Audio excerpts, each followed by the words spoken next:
우리가 그 빌립 또한 집사이고 우리가 전에 살펴보았던 것처럼 스데반 또한 집사의 직분을 맡았는데 이 집사라는 직분을 세울 때 우리가 조건을 말할 때 성령과 지혜가 충만한 사람이라는 그 중요한 조건을 사도들이 먼저 제시했던 걸 보았습니다.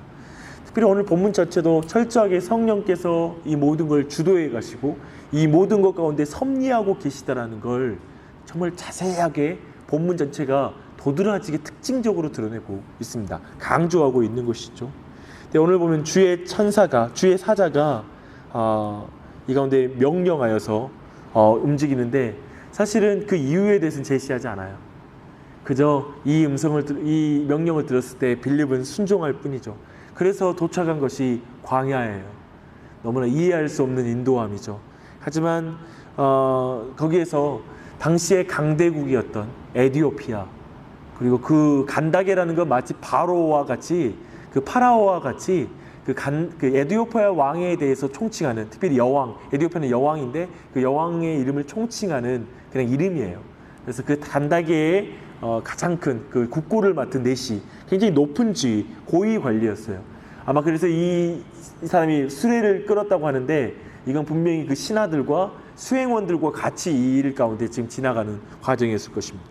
근데 그가 예루살렘에서 예배하고, 특별히 그가 그 당시 유대인들이 곳곳에 흩어져 있었는데 그 가운데 유대교에 이렇게 회심한, 유대교로 개종한 그런 사람이었다는 것을 보여주고 있습니다. 근데 이 네시의 된데미를 성경은 굉장히 자세하게 기록되고 있어요. 그 율법의 희미한 언약, 이제 예수 그리스도가 온 그 분명한 언약이 아닌 율법의 희미한 언약으로도 이 사람은 놀라운 열심을 가지고 있어요. 그래서 예루살렘까지 와서 예배를 드릴 정도로 열심을 가지고 있고, 그 사람은 굉장히 진리에 대해서 열심히 있는 사람이었다는 걸 성경이 강조하고 있어요. 그 유대교 안에도 정말 진리로 인도하는 하나의 그 몽학 선생처럼 그 율법이 그를 인도하여서 거기 열심히 내어서 성경을 읽은 자였다는 걸 보여주고 있어요. 또한 성경은 그가 굉장히 겸손한 자였다는 걸 말하고 있어요. 우리 한번 보면 31절과 32절에 보면 그가 난 깨달을 수가 없다, 지도하는 사람이 없으니까 깨달을 수 없다라고 아주 솔직하게 겸손한 자리에서 말하고요. 또 빌립에게 이리 올라와서 같이 앉자라고 말을 해요. 그러니까 그 진리를 배우고자 하는 열심이 굉장히 큰 사람이었다는 걸 성경이 계속 강조하고 있는 것이죠. 근데 그가 말하는 것처럼 지도해 주는 사람이 없으니 어찌 깨달을 수 있느냐라고 그가 안타까울 뿐만 아니라, 특별히 이사야서를 읽는데 지금 자신이 읽는 부분에 있어서 여기서 말하는 이 선지자가, 여기서 말하는 이 고난받는 자가 누구인지 이해가 안 된다라고 말하는 가운데 분명하게 이 본문이 드러내는 게 있어요. 그것은 뭐냐면 그가 예루살렘이라는 큰 성전에 가서 예배드리고 내려왔지만, 그리고 유대교라는 그 정말 오래된 전통을 가진 종교 안에 그가 들어와 있지만 궁극적으로 그것이 이 말씀을 해석하지 못하고 있다는 사실이에요. 그로 하여금 이 말씀을 이해할 수 없다라는 그 해석에 대한 도저히 불가능한 자리 가운데 있었다라는 것 보여주고 있어요. 물론 그 본문 말씀은 광야에서 만나잖아요. 저 예루살렘 성전에서 만나는 게 아니라 성전에 갔다 돌아오면서 그 광야, 아무것도 없는 광야에서 이 사람은 여전히 풀리지 않는 문제 가운데 내려오고 있다는 걸 보여주고 있는 거예요. 인생도 그렇고 모든 종교 또한 동일하지 않겠습니까? 거기서 아무리 큰 걸 보고 큰 걸 누리고 높은 지위에 올라도 결국 이 말씀을 해석할 수가 없는 것이죠. 참으로 구원자를 발견할 수가 없는 것이죠. 그것이 예수 그리스도를 가리키는 게 아니라는 것이죠.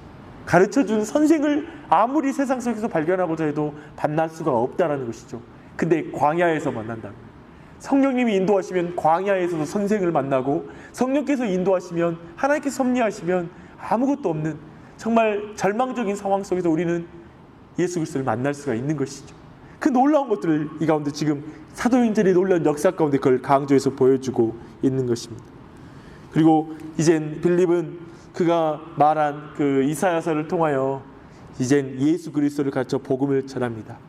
그리스도께서 자발적인 죽음을 당하신다는 걸 예언하고 있다는 걸 말해주고 있고, 불의한 재판으로 죽음 가운데 그가 죽으신다, 그런 부분을 드러내고 복음을 차분차분하게 전합니다. 그리고 이 복음의 말씀을 들었을 때 이 네시가 아주 성경은 물을 보자.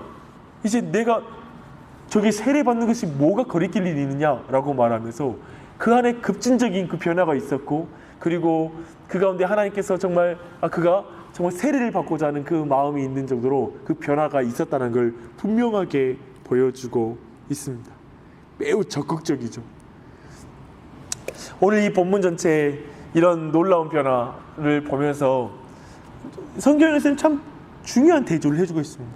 첫 번째로 뭐냐면 말씀에 의한 동시에 성령의 역사를 굉장히 강조하고 있고요. 그러니까 특별히 성령과 말씀, 그 성령을 푸는 분과 또 성령께 친히 만나게 해주심과 성령에서 섭리해 주신다라는 이 모든 걸 주도해 나가시는 복음의 역사 가운데 역사하시는 성령의 역사, 성령의 인도하심의 역사를 굉장히 강조해요. 그리고 그것이 진리의 말씀을 풀어서 예수 그리스도를 전하는 일에 성령께서 사역하신다라는 걸 매우 긴밀하게 보여주고 있죠. 오늘날 이 복음 전도와 상관없는 성령에 대한 강조, 성령의 사역, 체험, 이런 것이 얼마나 여기에서 빗나가 있는 걸 볼 수가 있겠죠. 근데 이런 놀라운 역사와 함께 예루살렘 성전, 유대교, 그리고 구약에만 머물러 있는, 즉 구약의 계시를 온전히 이해하지 못하는 상태에 있는 그 유대교와 대조하고 있는 것이, 이런 부분을 대조해 나가며 그것이 어떤, 즉 민족과 지역에 갇혀 있는 차원이 아니라 놀랍게 에티오피아 사람에게 복음이 최초로 전해져요. 그러니까 즉 뭐냐면 사마리아와 땅끝까지 복음이 전파된다고 하는데, 지금 사마리아까지 왔잖아요. 근데 가장 먼저 최초로 사마리아를 넘어서서 이방인에게 복음을 전하는 일에 있어서 지금 빌립이 쓰임 받는 거예요. 그 사건을 가장 먼저 지금 기록해 주는 거예요. 이것은 나중에 베드로가 고넬료에게 복음을 전하는 이 사건보다 먼저 있는 일이에요. 얼마나 지금 앞선 일을 우리가 충분히 이해할 수가 있어요. 그런 부분들을 우리가 볼 수 있어요. 두 번째는 뭐냐면 이방인의 회심과 이스라엘은 거절했다는 걸 대조하고 있어요. 이 본문 전에 이 빌립 이전에 스데반을 죽였다고 해요. 그들은 스데반의 복음을 거절하고 예수 그리스도의 복음을 거절하고 그들은 스데반을 죽였죠. 근데 이 이방인은 급격하게 회심하는 거예요. 그러니까 여기서 본문은 뭐냐면 지금 복음에 대해서 이 이방인들은 이렇게 받아들이고 있다. 그러나 아브라함의 자손이요 율법을 가졌다고 말하고 할례를 받았다고 하는 민족들은 이렇게 더디 믿는다라는 것들에 대해서 굉장히 대조하고 있는 거예요. 이런 부분을 볼 때 정말 하나님이 하시면 이렇게 급진적인 변화, 복음은 제한 없이 모든 민족에게 나가고 있다는 것들을 분명하게 드러내고 있는 본문이기도 합니다. 오늘 이 본문의 전체적인 내용들을 우리 같이 보면서, 오늘은 직장인 기도합주의 날입니다. 그래서 우리가 좀 더 직장을 위해서 이렇게 나주 신도시의 여러 직장을 위한 구체적인 말씀의 적용 기도를 통하여 오늘 중보의 기도들을 몇 가지 더 하도록 하겠습니다. 먼저 하나님께 감사의 기도를 같이 드렸으면 좋겠습니다. 여러분, 우리 각자 많은 체험을 했겠죠. 그런데 아마도 이 사도행전에 나오는 많은 표적과 기사들은 우리가 보지 못했을 것입니다. 하지만요, 우리는 진리와 성령으로 거듭난 은혜를 받았습니다. 생각해보면 놀라운 일 아닙니까? 보지 않고 믿는 것이죠. 예수를 보지 않았고 사도를 직접 보지 않았으나 우리는 그들을 통하여 전해진 이 성경의 말씀을 믿습니다. 그 가운데 우리 모두가 거듭나서 이 자리에 있습니다. 또한 우리는 수많은 선생님들을 만났고요, 성령의 인도함 가운데 여러 가지 경험들을 해왔고 다양한 사람들을 통하여 여기까지 왔습니다. 한번 돌아보십시오. 나 혼자 잘나서 믿음을 갖게 된 게 아니라 철저히 성령께서 이끌어 주신 많은 관계와 그리고 말씀을 통하여 우리가 변화되었습니다. 이 시간에 이 모든 것에 감사의 기도를 드리고, 오늘 또한 이 성령의 인도하심 가운데 모든 만남과 모든 환경을 통하여 내 삶 가운데 일하여 주십시오라고 간구하며 기도하겠습니다. 하나님, 가정을 위해서 기도하겠습니다. 우리가 유대인들의 한계, 그냥 예루살렘 성전에 다닌다, 자기 성전이 있다, 율법이 있다, 할례를 받았다, 우리 오늘날 말하면 모태신앙이다, 나는 저 큰 교회를 다닌다, 나는 정말 좋은 목사님과 함께하고 있다, 이것 자체가 그 영혼을 하여금 변화시키는 것이 아니라 오직 말씀과 성령의 역사를 통하여 영혼이 변화되는 것을 우리가 보았습니다.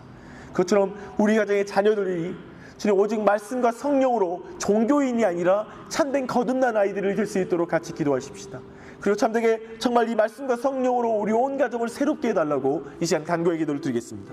하나님, 이 시간 우리 이 땅에 많은 그리스도인들을 위해서 같이 기도했으면 좋겠습니다. 오늘 이 도시에 참 많은 그리스도인이 있는데 주중에는 특별히 이제 서울에서 이전한 사람들 안에 그리고 가족들 없이 함께 오지 않고 홀로 온 경우에도 이곳에 와서 정말 진리를 더욱더 깊이 알고 하나님을 더 알아가야 되는 수없이 많음이 이 도시 안에 있습니다.